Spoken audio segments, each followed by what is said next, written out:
Les chroniques de Méphisto.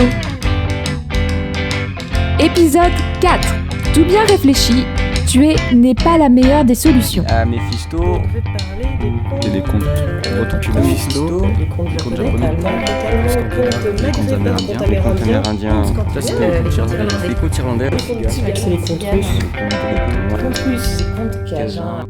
Amérindien. Ouais, moi je sais pas, dans une autre ambiance, je sais que là j'y repense régulièrement, c'est vraiment les contes amérindiens. Mais je crois que c'est aussi parce que il y a différentes ambiances aussi en tant que comédien quand tu es dedans. Enfin, t'as des spectacles des fois où t'interviens pas tout de suite, t'attends de regarder, ou alors c'est tellement complètement bizarre des fois de se dire je suis en tunique d'amérindien ou d'espèce de dieu entité amérindienne avec des plumes, du gros maquillage et tout, et on a des mini tipis partout, des tentures, des machins, et tu regardes tout ça et tu dis je me sens bien là. Ah ouais, c'est beau. Ouais, c'est pas du tout mon monde, mais c'est génial. C'est celui qui fait voyager le plus, les contes amérindiens. C'est-à-dire qu'on se retrouve de nos cadres de jeu habituels avec des arbres, parfois un bâtiment, parfois un coin d'herbe, une espèce de gigantesque étendue. On avait joué en tout cas, on avait créé le spectacle dans une grande, vaste plaine, dans un champ, dans un pré. Un pré, voilà.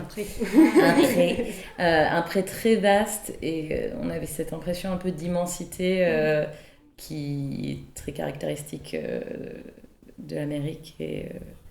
On s'intéresse un tout petit peu à l'histoire des Amérindiens.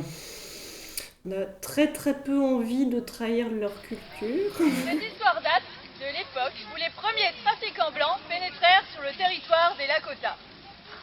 Ils arrivèrent en voiture, à bras de colporteurs, et se retrouvèrent très rapidement propriétaires d'un important poste de traite et d'une très belle maison. Ils démarrèrent de 3 fois rien et s'enrichirent très très rapidement.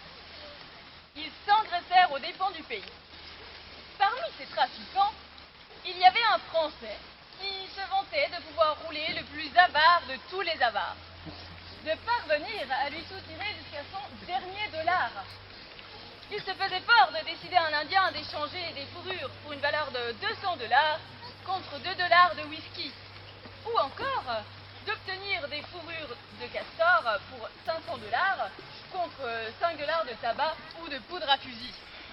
Il prétendait même être un maquignon bien plus retors que n'importe quelle commande, alors que tout le monde sait très bien que c'était impossible.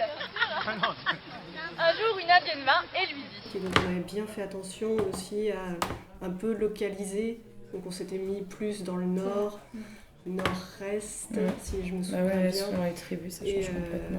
Il y a quelques compromis qui ont été faits, mais on a essayé autant que possible de respecter. D'où le chant de Petit Lapin, par exemple, qui était un vrai chant de guerre qu'on a essayé de reprendre. Ça n'a pas forcément été une réussite absolue parce qu'on n'a pas les voix entraînées pour, mais c'était, au moins ça a été essayé et ça rendait quelque chose. Ah oui, grave. C'est surtout l'intention et notre volonté, l'incarnation du chant qui était importante, le fait qu'on mette tout notre cœur dedans.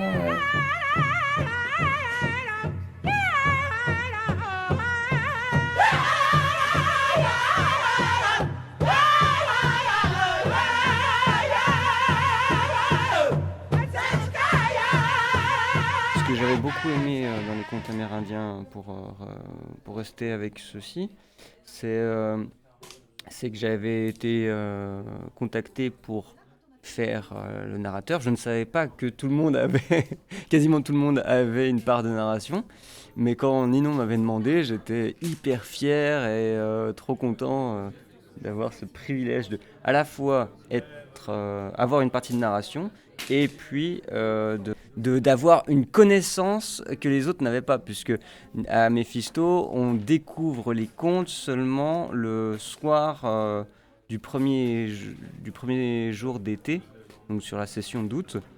On découvre les contes à ce moment-là. Donc être narrateur offre des informations que les autres n'ont pas, et ça, c'était un peu jubilatoire la première fois que ça m'est arrivé. Et les contes amérindiens, c'était ma première année, et Et comme disait Sam tout à l'heure, presque tout le monde avait une petite histoire à raconter. Donc moi pareil, je me retrouve là, j'avais un conte à apprendre. Mais surtout, ce que j'aimais, c'est que les ambiances de chaque conte étaient assez différentes et on arrivait à passer de l'une à l'autre de manière très, très fluide en fait, et c'était assez impressionnant. Et nous, tantôt, on avait des rôles un peu sérieux ou parfois un peu épiques, et parfois on tombait vraiment dans plus la rigolade et tout, c'était vraiment sympa. Et je pense que ça, c'était impressionnant. Il était assez impressionnant ce conte-là aussi. Peut-être qu'en termes de jeu, on n'était peut-être pas au point sur certains trucs. Peut-être que du coup, ça desservait les contes, mais ce serait rigolo de rejouer maintenant pour voir ce que ça donne. Épisode réalisé par Christophe Babot. Les entretiens ont été faits en août 2020 à la Maladière en Côte d'Or lors du rassemblement annuel du théâtre de Méphisto. Ce podcast a été possible grâce aux témoignages généreux de Ninon, Lauré, Vassi, Sam, Étienne et Jerky. Remerciements particuliers pour Sylvie et Yves qui accueillent la troupe d'année en année.